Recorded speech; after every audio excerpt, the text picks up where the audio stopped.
Would you pray with me? Spirit of God, it is you that speaks through your scriptures. We ask that you would challenge us, give us wisdom, that we can break through to new places of growth. In Christ's name we pray. Amen. I'm going to read 2 verses towards the end of the creation story in chapter 1 in Genesis. Would you listen as the Spirit brings a word to you? So God created humankind in God's image. In the image of God, God created them. Male and female, God created them. God blessed them. God said to them, "Be generative, multiply, fill the earth, and take charge of it." The grass withers and the flower fades, but the word of our God stands forever. At the end of each service, I bless you in the name of the Father, Son, and Holy Spirit, one God, Mother of us all. When I introduced that to you several years ago, right in the beginning, I talked about the divine feminine. I've stayed away from it carefully ever since then.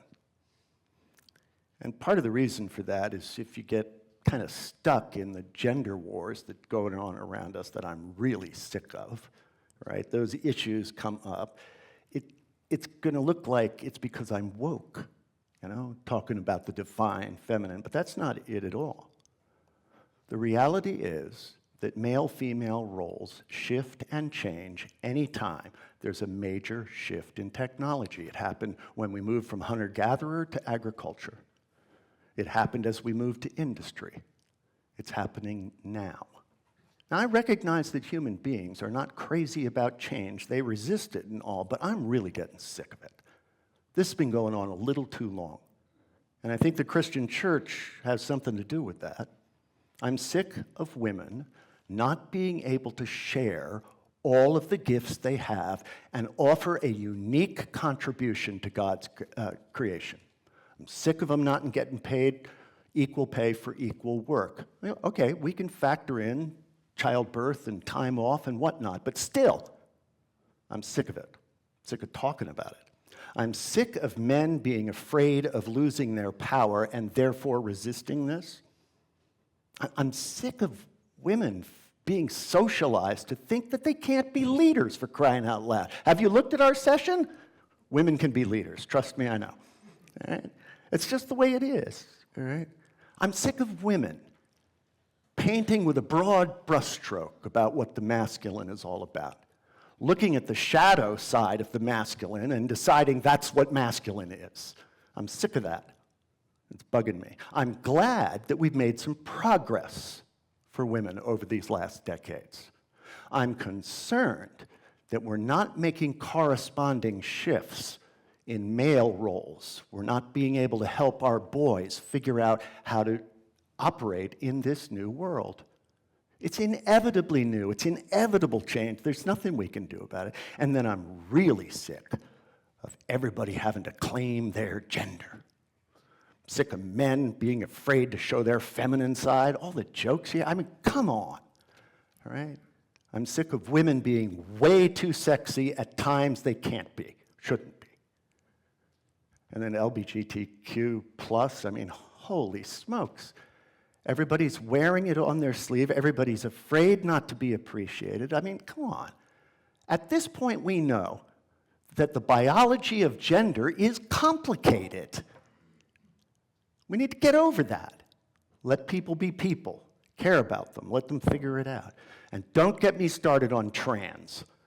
The way we talk about trans people in this country, it's like there are millions of them who want to, millions of boys who want to become girls so they can what? Go into the girls' bathroom or compete in girls' sports and win? It makes no sense.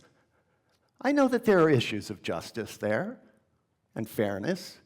There are also issues of equal opportunity to be part of something. But reasonable people ought to be able to think this through and work this through and make something happen. I'm sick of it. It's time we accept that gender roles have to be reworked because we live in a different society than we did 100 years ago, 500 years. It's just the way it is. And that's especially true of the language of God. Because language of God, language matters. It forms the way we think. And this idea of the old man up there, it makes the male up there, it makes it bigger, and somehow the female is less than. It forms our views.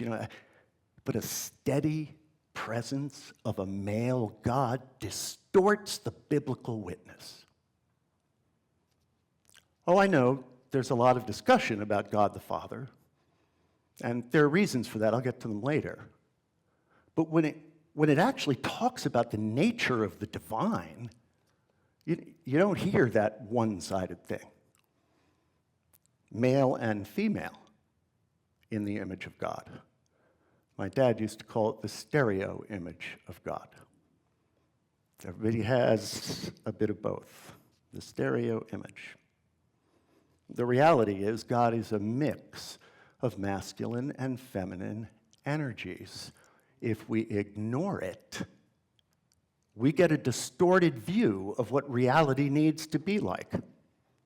People can't live up to what the wonderful possibilities are with the Spirit of God within them. God has those energies within. We have those energies within, all of us, male and female. I would claim that the entire creation has those same energies built into its patterns, the way it operates.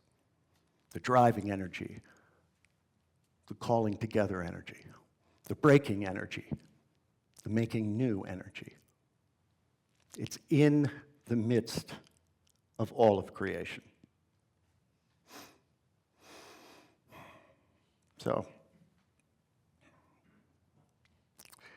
when I look at the Bible, when I look at the Torah, I've said this to you several times. What I usually do is I put New Testament glasses on, because the New Testament has a particular view of Torah. All right?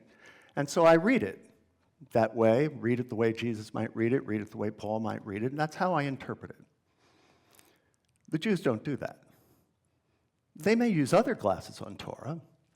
There was a 16th century Jewish mystic named Luria who put on the Song of Songs, that beautiful erotic poem about the male and the female, as a reflection of the nature of God, as a reflection of the nature of the way creation works. He put those glasses on to read about creation and its direction. And he decided to sidestep this issue of masculine and feminine. Just forget about it for a bit. So he talked about line energy and circle energy. Lines and circles. And what he said was, there's a heros gamos, a sacred marriage between the two in each human being. And your job is to figure out what that should be, how that works. Does your biology matter for that? Of course it does. But it's not determinative, and I don't really think we know how determinative biology actually is, and how much it's socialization. I suspect we'll find out. So I want to talk about line energy and circle energy. First, I want to talk about it, just sort of open our minds. It's going to be kind of a scatter approach. It's certainly not going to be thorough. I read 300 pages this week on the subject, and I can't give you all of it. All right? But line and circle energy, just to give you a sense, and then I'd like to talk about what that has to do with how we relate to our God. So, we can't be fully human without both. Line energy is interested in hierarchy. Okay? Who's up, who's down? What position in the hierarchy do you have? All right? Now, immediately, the circle energy comes by and says, hierarchy, bad hierarchy, because circle energy is about egalitarian. Things are level. Okay?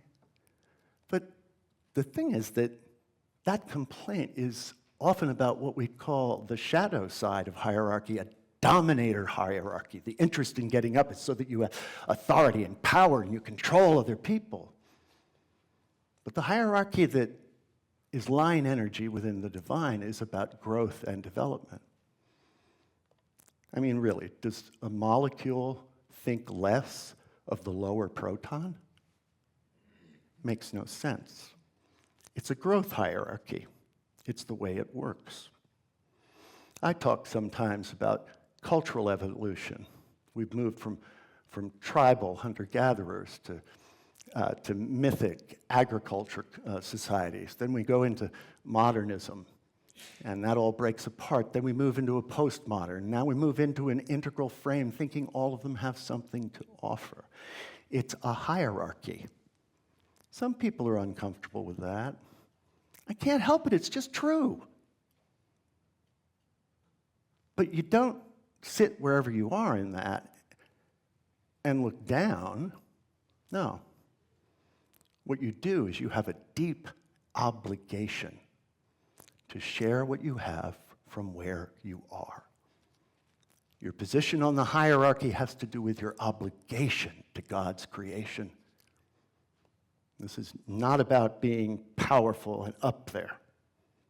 It's what this taking charge of creation is all about in Genesis 1. It's not a dominator hierarchy. It's not, oh, you're supposed to take the earth and subdue it, make it all yours, do what you want with it, right? Pour carbon into the air, whatever it is you want to do. That's not what this passage is about. It's about being stewards. It's about helping things grow and multiply, have creation be generative. So how does that work? You know, one of the things I love about this church is you're clear about my place in the hierarchy. I should say that you're actually a little unclear because you put me a little further up than I think I should be, but it beats the hell out of other places. But you do, you know, I'm in a hierarchy. I know things that you don't know. I'm trained for things that you're not trained for. I'm here for a purpose, and a larger authority put me here, ordained me for this ministry. But I have an obligation to you, an obligation to be honest, to serve you in this way. It's what I do, and in order to do that, it can't be about power and insisting everything go my way. I need to have some circle energy, some receptivity, some listening. And I also need to recognize that I'm not the top of every hierarchy. For instance, who knows the most in this room about the Hebrew Bible? It ain't me. It's that guy over there. All right? Need to be plain about your hierarchy.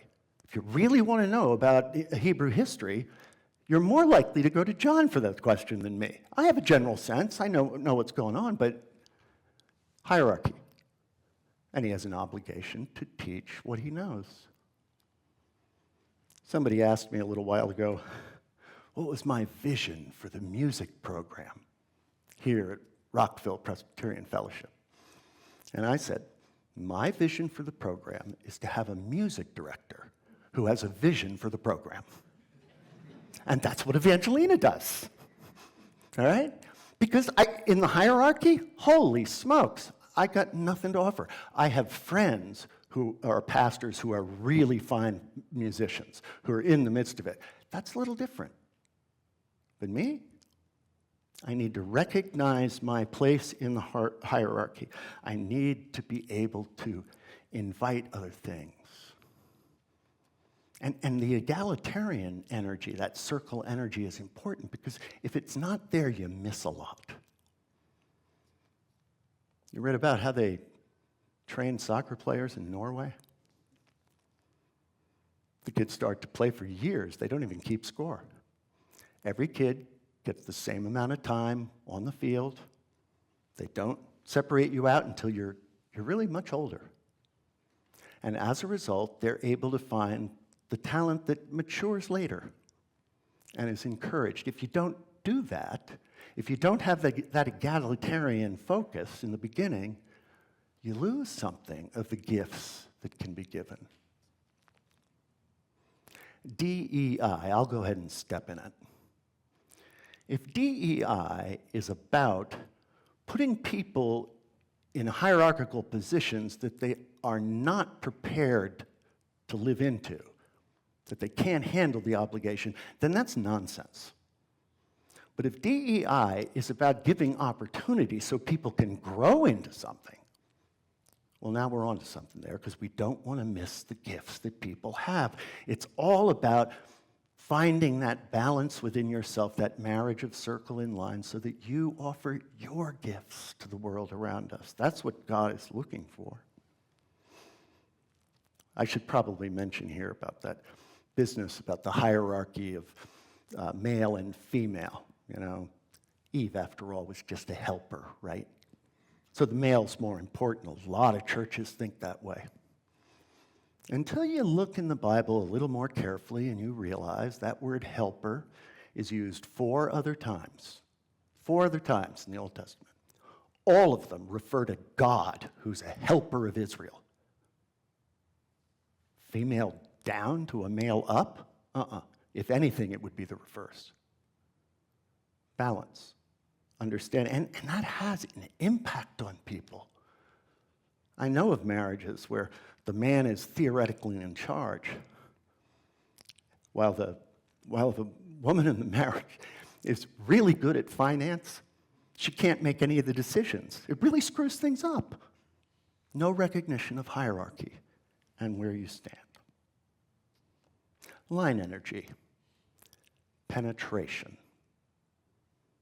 Line energy penetrates, breaks through, so that it can move to something new. The creative advance of novelty, excuse me, is what we call it. But if you're just about that, things can go awry. I was on an airplane yesterday for 5.5 long hours. And so I had the internet on, and I was just kind of looking around, and I found a podcast. And these things always are curious to me. I've never been a sports guy, right? So I'm kind of curious, what are they like? And I listened to a podcast with Tom Brady and Jason and Travis Kelce. For those of you who don't know, they're great football players. And we got to know that football players are masculine, and they're tough, right? They're men. Right? So they're talking about football. The only thing they talked about was why they loved it. Well, it's because of the friendships that we make. I love being with the team. I make these friends, they're lifelong. 20 years from now, if somebody called me from across the country and needed my help, I'd jump on a plane in a second. All right? They talk about nurturing a container so that the team can be productive. Talked about the egos of the receivers that don't always get to play. All right? And how you have to massage that so that the whole group, well, this is intimacy and this is circle energy. Line energy needs circle energy in order to move to where it needs to go. That intimacy. But the shadow, you see, ignores that. The shadow penetrates without recognizing the context in which it's doing so. And that's when we see abuse take place. And of course it's horrible, but the problem isn't the energy, the problem is the shadow. A while ago, I was asked to kind of figure out what I think evil is. I still haven't figured it out. But a lot of this material I'm getting from my friend Mark Goffney, and what Mark says is he thinks evil is when there's pure line energy and no circle energy, or the other way around. That's when evil is generated, when things get so out of balance in the world. So let's ask ourselves, can women have penetrating energy? Is that reasonable? Well, let me tell you, my parents. My father had more circle energy than my mother, and my mother had more line energy than my father. I mean, when he was serving the church, basically it was, in the late 50s, people were just going to church. There was a baby boom. Churches just grew. You didn't have to worry about advertising. You didn't have to worry about anything. All you had to do is create a nice, welcoming container. That was my dad's energy, all right? Preaching, it was his energy. He kind of gave you all sides of things, not like this sermon. All right? He kind of would give you the whole scope. And he could not take a side. Drove me out of my mind, always trying to find peace in the middle. All right? Circle energy filled him. My mother, I think I've told you that I heard her give a talk on Christian marriage. I hadn't heard her in years. Holy smokes, she had a point to make. Not a stray word or thought in that talk that wasn't going straight to that point. Pure line energy. And when I got out of the house, she decided she wanted to start a suicide crisis line in our town. And so she went about her business doing it. She had a goal, line energy. She worked it. She kept moving. And then it got to the point where it was all Christian when she started it, but then they were having trouble getting Christian volunteers. So the board was saying to her, maybe we should bring other people in. And Mom knew it was inevitable, but she didn't think this was the time for it, and so she suggested a commission to kind of figure out what it was. And she put my father and her best friend on the commission. Line energy used her place in the hierarchy. I'm not completely sure how well that went. Maybe she didn't have enough circle energy there. Lord knows when she raised me, she didn't. She had an idea what I should be. I should be a Christian. She didn't ask me much about it. Lines and circles, it's not about male and female at all. But that penetrating energy, we see the shadow side of it all the time. When men do it, tyrant, dictator. When women do it, bossy bitch, maybe. And sometimes that's not even true. Sometimes that's just a projection onto somebody else. It's not right. Line energy, risk. Line energy takes risks.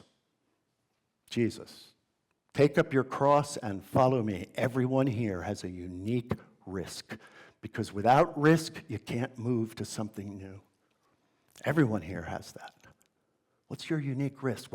What's the cross you're going to carry? What's the hero's role or the death that you might have that will carry creation to a more beautiful place? Well, here's the thing.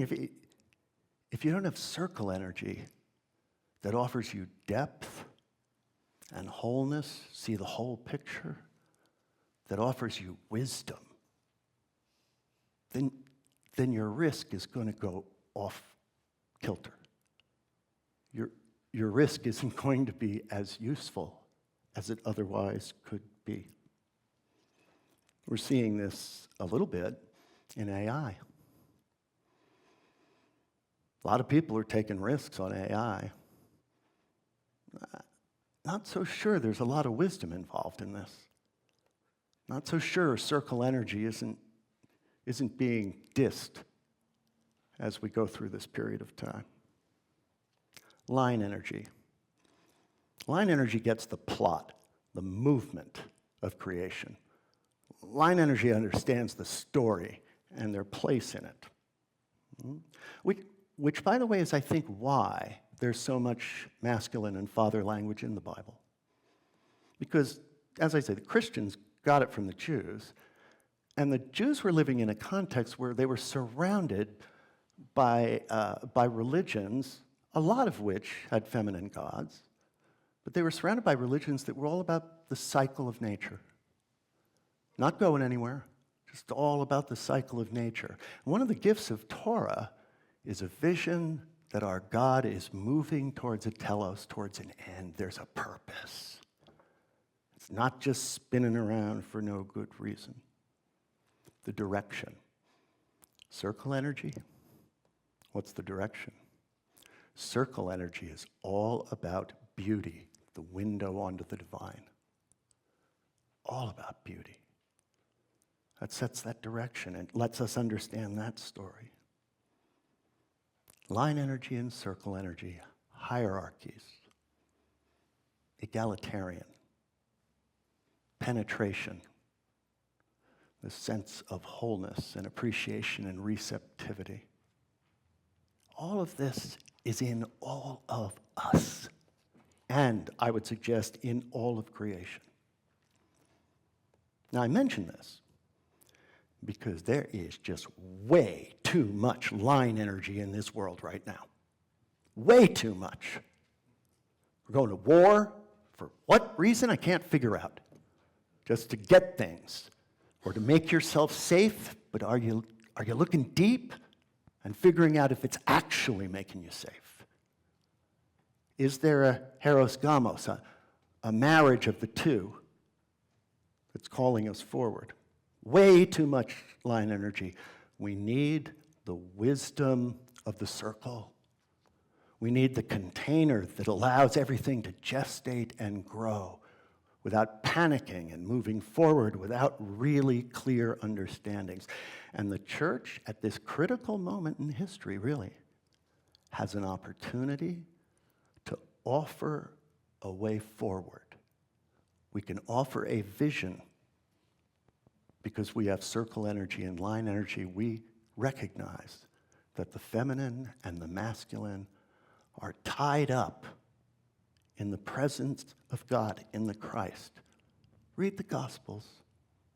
You'll see Jesus go back and forth between line and circle, line and circle. It's a beautiful story. Because language matters. Language about God matters. If we're constantly calling God Father, well, then we get this hierarchy out of balance. It doesn't make sense. As your hieros gamos matures within you, as you begin to understand and feel free to express those energies that are within you, it behooves us to explore the whole of God's mystery. And we've been ignoring the feminine for way too long. It's not a war, it's not a rule, but recognizing the feminine nature of God is important. My first wife grew up with a very abusive father. Glad I never met him. My line energy might have gotten the best of me. And she felt really uncomfortable with God the Father. When I was in seminary, we talked about it a bit. And she started praying to the mother, and it began to open her heart a little bit, even though she was really sick. Now, here's what's interesting, though. Her sister, same abusive household, very similar circumstances. She preferred to pray to the Father because she felt it was healing her relationship to Father energy. It's not a rule. It's a discernment. It's a depth. Try and figure out who you are and how you can offer your great gifts. Because it's not about winning and losing. It's not about a war between men and women. It's not about a struggle between masculine and feminine. It's about becoming a whole so that you can be generative, you can fill the earth, take charge of it, be stewards of it, help it to grow and thrive. It's what we're doing here. So, let me just finish by saying I've been talking about the Imago Dei, the image of God. And there are lots of interpretations of the Imago Dei, the image of God. It would fill libraries to talk about it. I've offered you one today. One I believe is, at least in part, true. It's been a millennia-long conversation, all right? What I'm trying to say is you don't have to agree with me. I guess I'd hope that you wouldn't react against what I say, but leave a little room to get to the depth and the wisdom of it. But I guess what I'm doing here is I'm trying to offer a little circle energy for what was pretty much a pure line sermon.